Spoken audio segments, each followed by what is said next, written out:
Hey guys, today I'm going to tell you how to fix vibration is not working in Samsung Galaxy S22. If you're using Galaxy S22 and you're facing the issue that your vibration is not working, so let's see some possible fixes for this. So the very first thing, you can go ahead to your phone settings here. In settings, just go to sounds and vibrations, and you have to make sure that you're selected sound, and you have also enabled the vibrate while ringing. You have enabled this from here. Then go to volume. Make sure that you have maximized volume for all. Then you have to look for system vibration and set its intensity to maximum from here. So it might have a quick fix which can fix your issue. But if it's still not fixed your issue, so you can select the specific app vibration. Like if you are if you have vibration but not for any specific app, so you can select that app. So let's say I'm gonna select my WhatsApp here. Just keep a long press on it.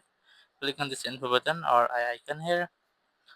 Now just look for notifications, and here you have to make sure that you have allowed notification, and you have also enabled the toggle of sound and vibration.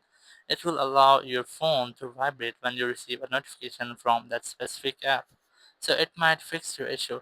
But if you are facing the issue that your vibration is completely not working, so you have some fixes for this. The very first thing, you can try to go to settings app, go to software update, and just make sure that your software is up to date. Then just scroll down the control center, click on this power icon, click on restart, and just try to restart your phone. And once your phone has been restarted, your issue might have been fixed and you will not get this issue again. But if you're still facing the same issue after restarting your phone, so you can go to your settings app again, and this time go to device here,